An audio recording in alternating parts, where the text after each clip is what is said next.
Sud Radio, le grand matin week-end, 6h-10h. Laurence Perrault. Et c'est un rendez-vous également que nous adorons partager parce qu'on aime bien prendre soin de nous. Ça s'appelle Parlons Santé, donc tous les samedis matins. Nous aurons le plaisir d'avoir un médecin différent, un sujet différent. On va accueillir tout de suite Sylvie Royan-Parola. Bonjour. Sylvie, bonjour. Docteur Royan-Parola. Oui, bonjour. Bonjour, c'est un bonheur de vous retrouver. Vous êtes psychiatre et médecin du sommeil. Je vais en profiter pour annoncer évidemment à tous ceux qui nous suivent sur la page Facebook de Sud Radio de ne pas hésiter, s'ils le désirent, à nous poser des questions sur le sommeil en direct pendant les 4 minutes à 5 minutes qui viennent. J'aimerais avec vous que l'on comprenne un petit peu, Sylvie Royan-Parola, docteur, quel est le décryptage biologique du sommeil? Pour s'endormir, comment doit être notre corps pour bien s'endormir? Déjà, au niveau de notre activité cérébrale, il faut qu'elle se ralentisse, donc il ne faut pas s'hyperstimuler en lisant des choses passionnantes, en regardant des séries un peu violentes ou en ayant une discussion un petit peu litigieuse juste avant d'aller au lit. Oui, ensuite, la deuxième chose, oui, ça peut arriver, c'est qu'il faut que notre température centrale diminue, c'est-à-dire que notre corps commence à se refroidir un petit peu. Donc, il y a un moment, parce que les gens du soir, par exemple, ont un maximum thermique qui est plus tard, donc ils vont mettre plus de temps à s'endormir. Enfin, en tout cas, ils peuvent pas s'endormir très tôt.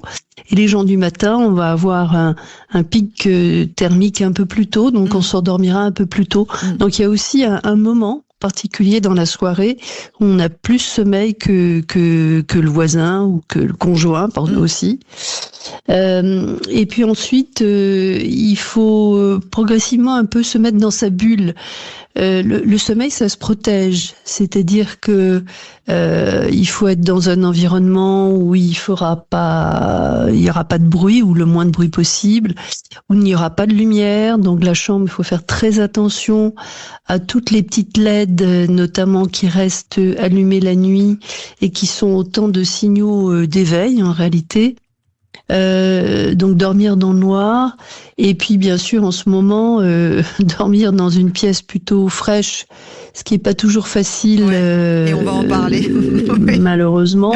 Oui, c'est le sujet du jour. Comment réussir à quand même retrouver le sommeil par rapport aux canicules qu'on vient de passer. C'est très compliqué là.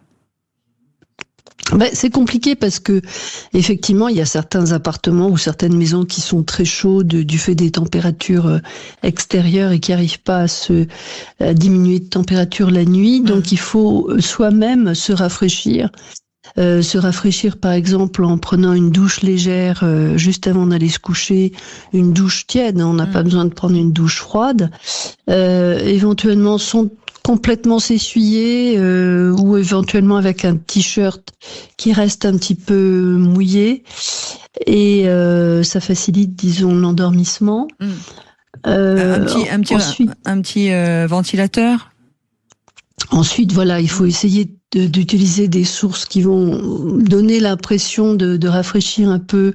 Donc le ventilateur à minima, alors en faisant attention de se le mettre pas directement en face parce que ça peut être gênant.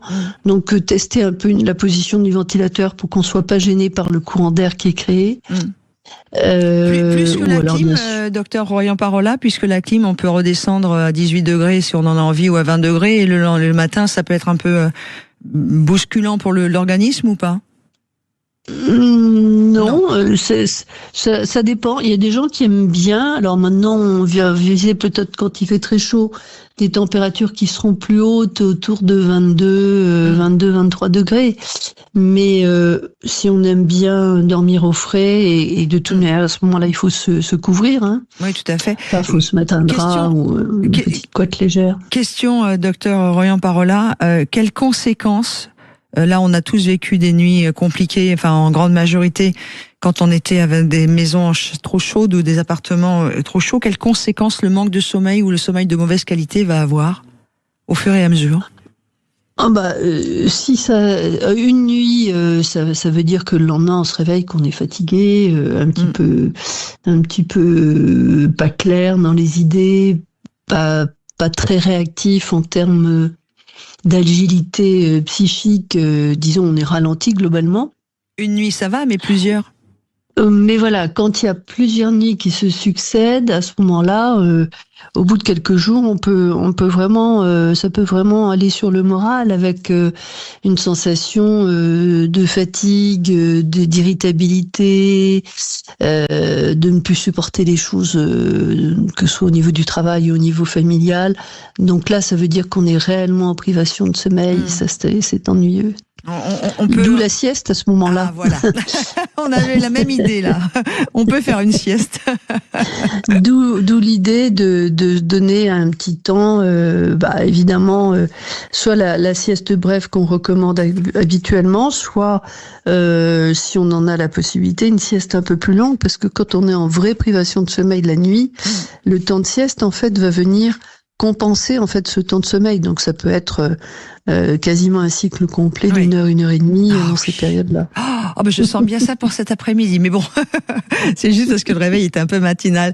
Docteur Sylvie Royan, Parola, de psychiatre et médecin du sommeil. Merci beaucoup d'avoir été avec nous et de nous avoir diffusé quelques conseils et vos connaissances sur le sommeil. Je vous souhaite un très bon week-end.